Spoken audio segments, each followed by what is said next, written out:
roti bakar coklat 1, coklat 2, strawberry 1, latte 1, yang ice jadi 100.000.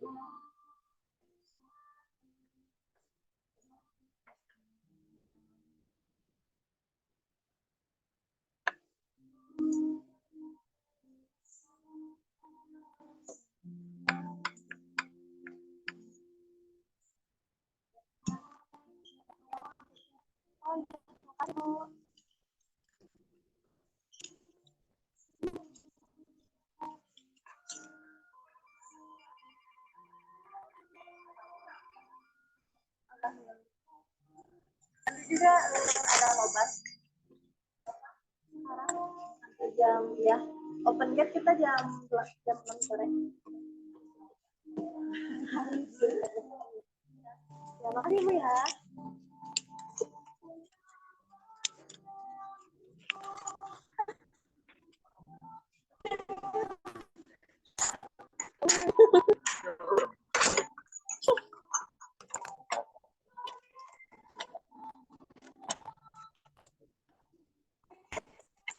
Nah, ini kok. Ini boleh digambarkan? Sanges ya.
Oke, baik. Assalamualaikum warahmatullahi wabarakatuh.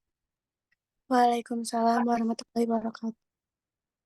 Alhamdulillahirrabbilalamin. Wassalatu wassalamu ala asrofil anbiya'i wal mursalin wa ala alihi wa sahbihi ajma'in amma ba'du.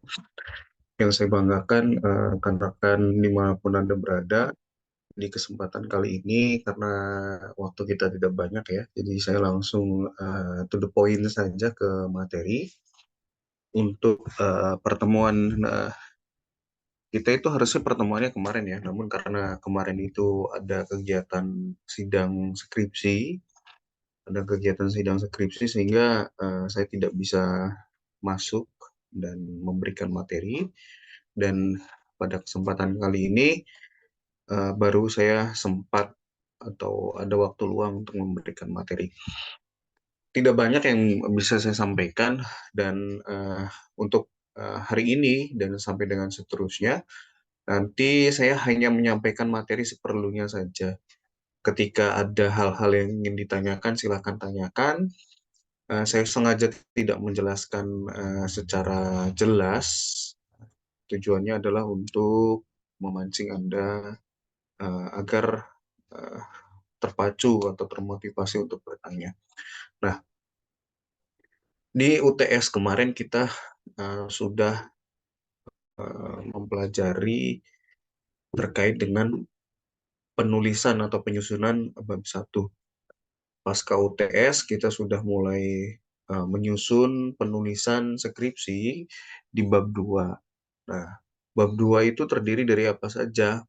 Komponen yang paling utama di bab 2 adalah eh, terdiri dari kajian pustaka. Nah, dari mana pustaka ini didapatkan? Ya, pustaka yang didapatkan oleh peneliti dalam satu karya tulis ilmiah itu sebenarnya sederhana ya. Dari mana didapatkannya? Jawabannya satu, dari baca, gitu loh. Nah, semakin semakin sering teman-teman membaca itu baik berupa jurnal, artikel ilmiah, misalkan publikasi, atau skripsi, misalkan skripsi dari perguruan tinggi lain, atau misalkan skripsi punya temannya, kemudian membaca buku, maka dapat dipastikan hasanah keilmuan yang dimiliki oleh teman-teman ini juga akan semakin banyak, sehingga penunjang teori dari uh, karya tulis ilmiah yang dibuat ini menjadi suatu konstruk yang kuat gitu ya. Nah,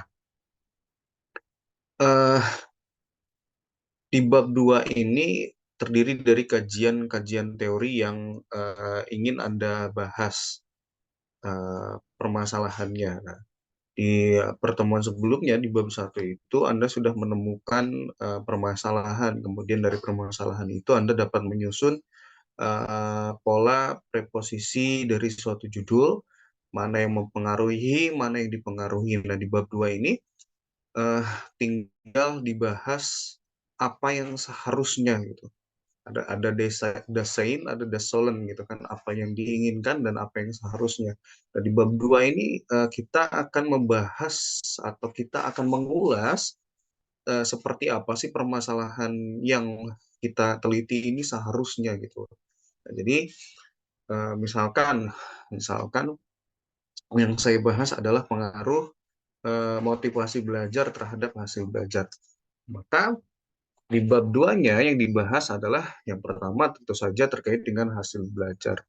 Hasil belajar juga itu ada banyak yang harus dibahas, dari mulai teori belajar dulu, kemudian teori belajar diturunkan menjadi definisi dari belajar, kemudian pembelajaran, kemudian baru masuk ke hasil belajar. Nah, hasil belajar juga ada banyak hasil belajar yang sebelah mana yang ingin teman-teman teliti, gitu, misalkan seperti itu. Nah, baru masuk ke motivasi belajarnya. Motivasi belajar juga ada banyak ya. Ada motivasi belajar intrinsik, ada motivasi belajar ekstrinsik. Nah, itu mau yang mana? Apakah intrinsik dan ekstrinsik, atau misalkan yang sebelah mana? Dari teori yang ada ini nanti akan turun menjadi yang namanya dimensi ya. Jadi ada teori, nanti ada dimensi.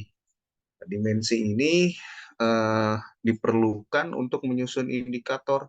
Nah, indikator nanti digunakan untuk menyusun suatu instrumen penelitian. Nah, yang selanjutnya ini persiapan yang harus dilakukan ya. Nah, untuk persiapan ini sudah saya bahas mungkin di pertemuan awal, dari mulai proses searching, kemudian collecting ya. Jadi kita cari dulu dari berbagai macam search engine ya, bisa menggunakan Publish or Perish, bisa menggunakan uh, Web of Science, bisa menggunakan Scopus, bisa menggunakan Google gitu kan, dan masih banyak lain ya, masih banyak lainnya software search engine yang bisa digunakan untuk mencari literatur yang kita butuhkan gitu. Nah, setelah dapat literaturnya nanti kita tinggal collecting saja, kita kumpulkan, kita ambil mana yang sesuai, mana yang mendukung, mana yang menjadi uh, pokok bahasan atau mana yang menjadi ini loh yang akan kita bahas gitu loh.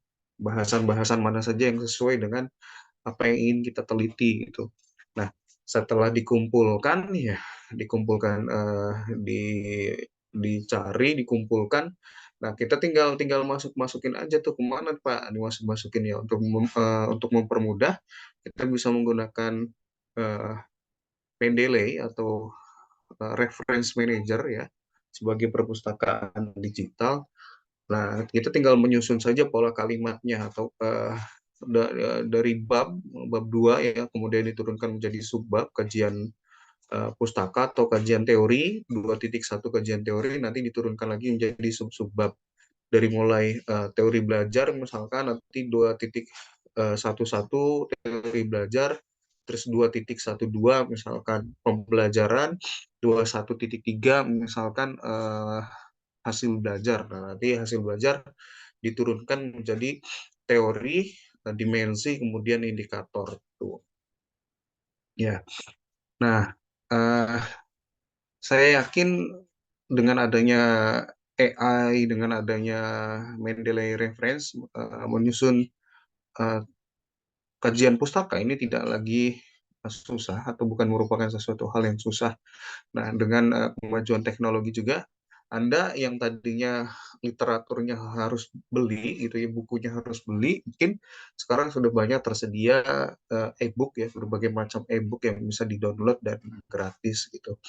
Seperti itu. Nah,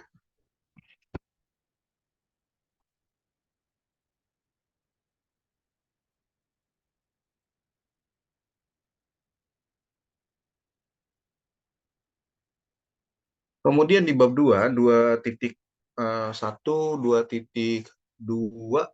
ya, 2.1, 2.2 itu ada kerangka teoritis sih. Kerangka teoritis ini biasanya menggambarkan suatu model penelitian yang sedang Anda lakukan, baik menjelaskan terkait mana variabel X, variabel bebas, dan mana variabel Y sebagai variabel terikat. Kemudian bagaimana operasionalisasi dari variabel masing-masing variabel tersebut gitu ya. Tanda panahnya kemana, siapa yang mempengaruhi dan siapa yang dipengaruhi. Nah, kerangka teoritis ini tujuannya adalah untuk membangun suatu kerangka konseptual yang tujuannya ya tentu saja untuk mempermudah peneliti dalam menjelaskan bagaimana model yang sedang ditelitinya ini. Nah, kemudian dari kerangka teoritis juga nanti teman-teman bisa merumuskan yang namanya hipotesis. Seperti itu. Sampai di sini dulu, silakan barangkali ada yang ingin ditanyakan.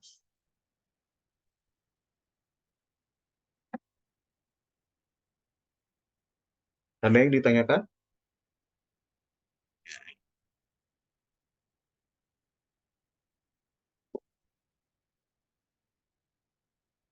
Ada? Oke, kalau tidak ada saya lanjutkan lagi ya.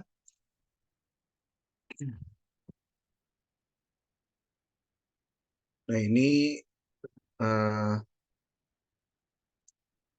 proses sederhana ya di bab 2 itu kurang lebih seperti ini. Nanti Anda menyusun teori, kemudian kita itu menggunakan kalau kuantitatif itu pasti menggunakan logika deduktif ya. Kalau ibarat sebuah piramida itu logika deduktif itu suatu logika berbentuk piramida terbalik dari umum ke khusus gitu ya. Makanya ketika menjelaskan hasil belajar tadi 2.1 misalkan kajian pustaka, kemudian 2.1.1 misalkan ya tadi apa teori belajar terlebih dahulu. Jadi yang umumnya dulu baru ke yang spesifik hasil belajarnya sampai yang tersempit yang paling spesifik. Nah, itu logika deduktif. Kemudian dari logika deduktif ini diperoleh yang namanya suatu hipotesis. Hipotesis ini merupakan suatu dugaan sementara yang menjadi uh, dugaan dari atau asumsi yang muncul dari peneliti terhadap suatu penelitian. Jadi ada diduga gitu setelah dasain kenyataannya fakta di lapangannya seperti apa, kemudian disandingkan dengan dasolen apa yang seharusnya terjadi, kemudian baru diduga, oh dengan diberikannya ini maka dapat meningkatkan hasil belajar, misalkan seperti itu. Nah itu contoh dari dugaan sementara. Kemudian dari dugaan sementara ini uh, dibuat observasi, ya observasi ini tentu saja nanti ada interpretasi. Interpretasi dari mana Pak? Dari instrumen yang sudah disusun. Nah, instrumen yang sudah disusun. Nanti instrumen kita bahas, kita bedah di pertemuan selanjutnya ya. Nah, selain instrumen ada yang namanya sampling, populasi dan sampel. Populasi sampel itu adanya di bab 3 ya, kita belum sampai di situ. Nah, kemudian nanti setelah Anda melakukan kajian lapangan, ya nanti ada pengukuran. Nah, ini di bab 4 nih, pengukuran, kemudian pengolahan data, dan seterusnya. Setelah ada pengolahan data, baru digeneralisasi secara empiris. Nah, baru ketemu formulasi konsep dan proposisi yang ada dalam suatu penelitian. Nah, hipotesis itu sebenarnya tidak melulu harus diterima ya. Jadi ada hipotesis itu bisa diterima, bisa ditolak. Nah, kalau mahasiswa yang bimbingan saya itu tidak melulu harus hipotesisnya diterima. Jadi terkadang juga karena memang satu dan lain hal memungkinkan juga untuk hipotesis itu tidak diterima ya. Bahkan kalau diterbitkan ke dalam suatu artikel ya, satu model pembelajaran, suatu penelitian yang tidak berpengaruh itu biasanya nanti akan dijadikan kutipan sebagai uh, ini riset gap atau gap dari penelitian gitu ya. Nah, seperti itu. Oke, ini sudah dijelaskan belum di pertemuan sebelumnya? Belum ya?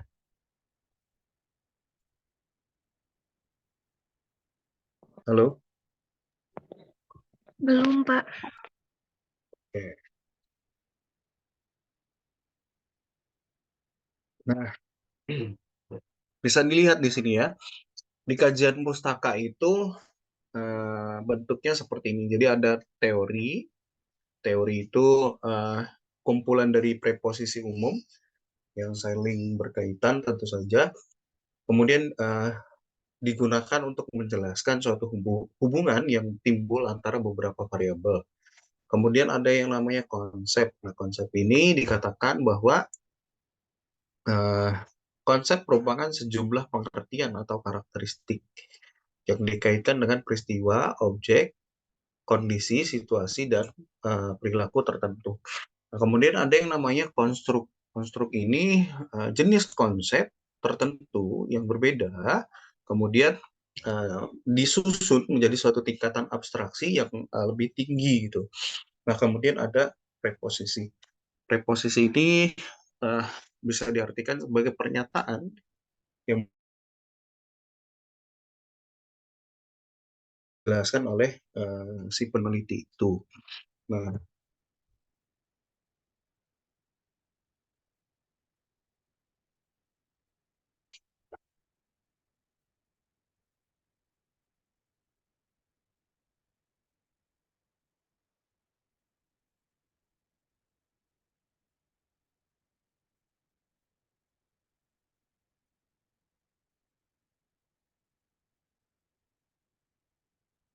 oke, di sini saya punya contoh.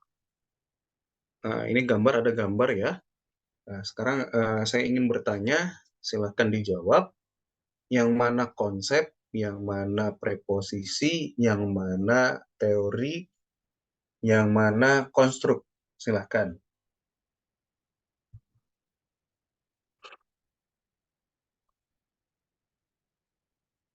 Silahkan dijawab.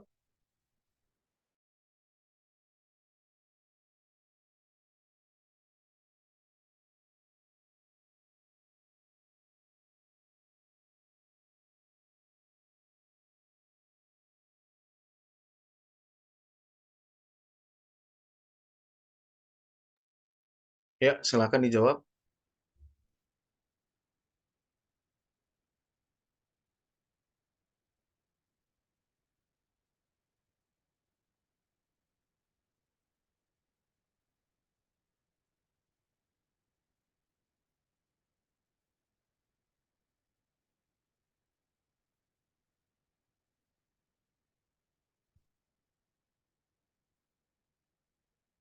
Ya, silahkan dijawab.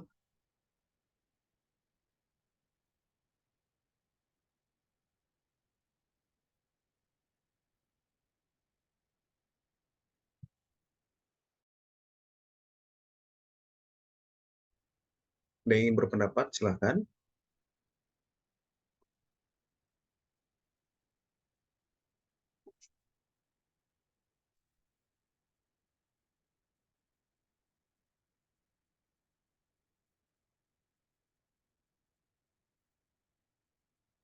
Nah, ini nanti tolong di ini ya, tolong didiskusikan dengan teman-temannya di kelas 6C ya.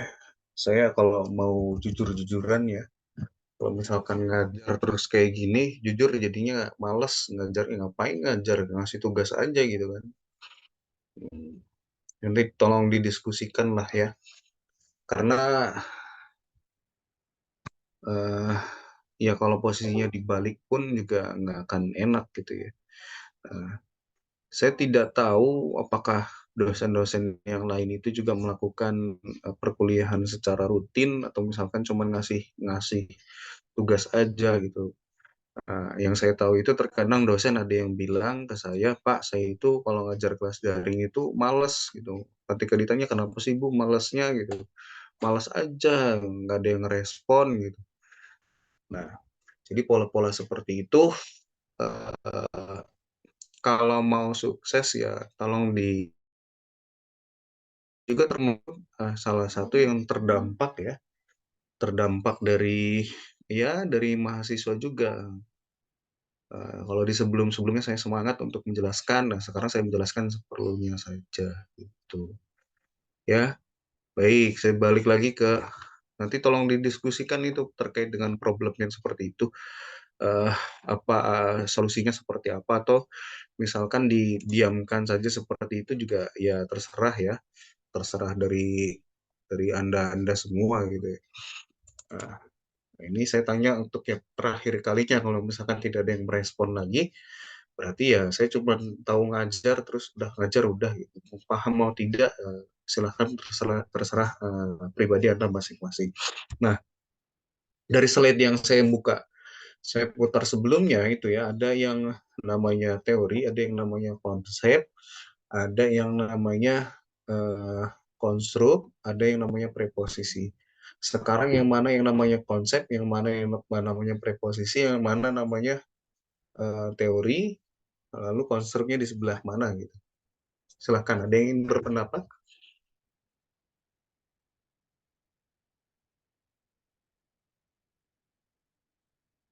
Halo,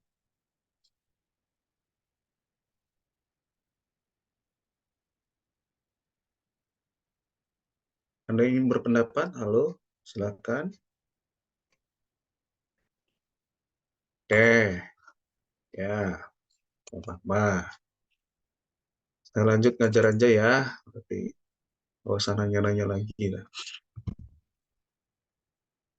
Oke.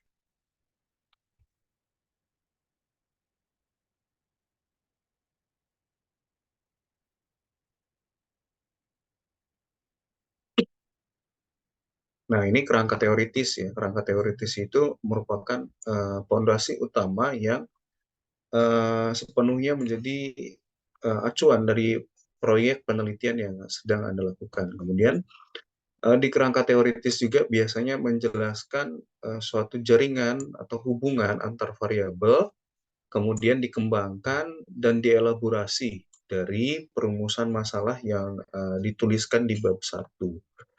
Oke, seperti itu. Nah, ini 5 faktor yang menjadi peranan penting gitu ya dalam membangun kerangka teoritis. Ya, yang pertama, variabel yang Anda teliti itu harus relevan gitu ya dan mudah dijelaskan. Ya, mudah dijelaskan. Kemudian penjelasan dari variabel ini mewujudkan bagaimana dua atau lebih variabel ya berhubungan satu sama lain. Jadi nanti digambarkan tuh hubungan pola hubungannya seperti apa. Nah, jika jenis dan arah hubungan tadi dapat diterima secara teori, jika jenis atau arah dari hubungan itu dapat diterima secara teori, maka berdasarkan teori atau penelitian sebelumnya, maka ada indikasi pada diskusi dari apakah hubungan tadi bersifat positif atau negatif. Nah, kemudian harus ada penjelasan tuh secara jelas kenapa kita mengharapkan hubungan tersebut terus bertahan. Nah, kemudian ada skema diagram yang menjelaskan terkait dengan kerangka teoritis itu sendiri.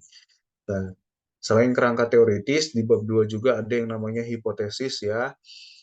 Hipotesis ini intinya adalah dugaan sementara yang menjelaskan suatu fenomena atau perilaku keadaan yang mungkin akan terjadi.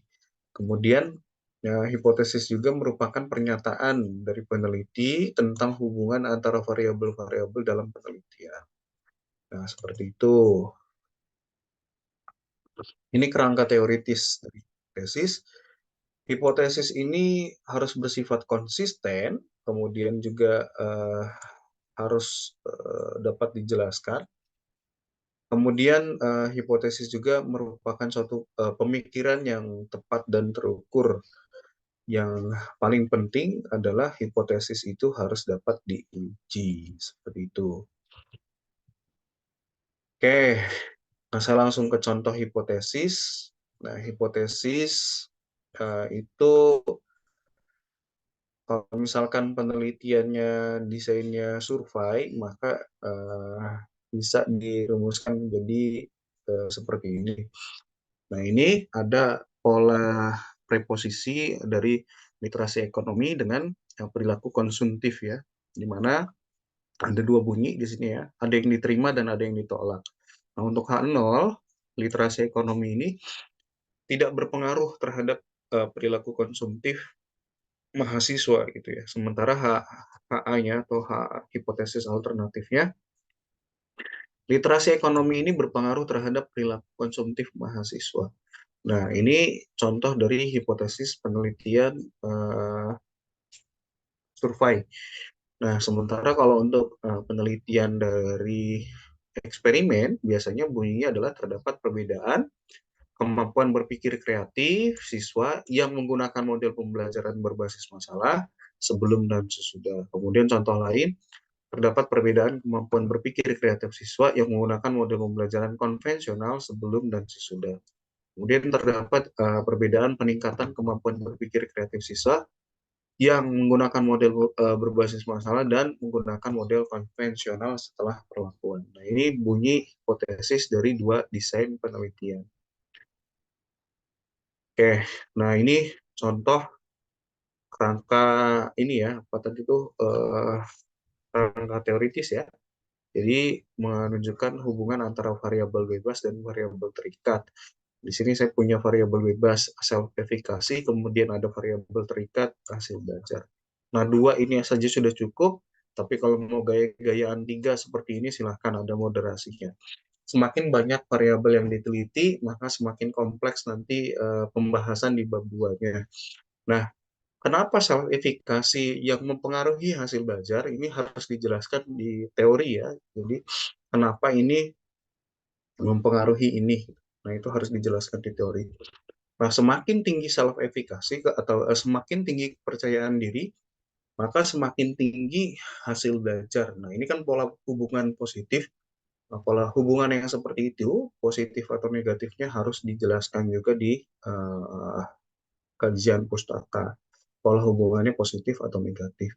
Semakin rendahnya semakin rendah, eh, semakin jarang bermain game online misalkan, semakin tinggi hasil belajar. Nah, itu pola negatif juga harus dijelaskan di bab 2-nya. Jadi positif atau negatif hubungan yang terjadi dari kausalitas ini ya, kausalitas antar variabel dijelaskan di bab 2.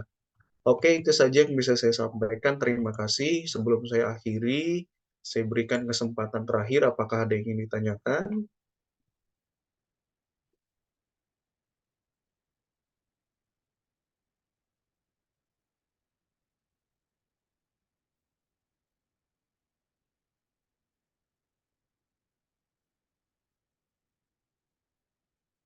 Ada yang ditanyakan?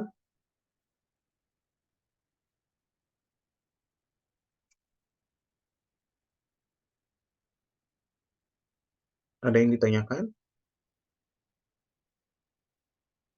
Terima kasih. Itu saja dari saya. Wallahul muwaffiq ila aqwamit thoriq. Wassalamualaikum warahmatullahi wabarakatuh.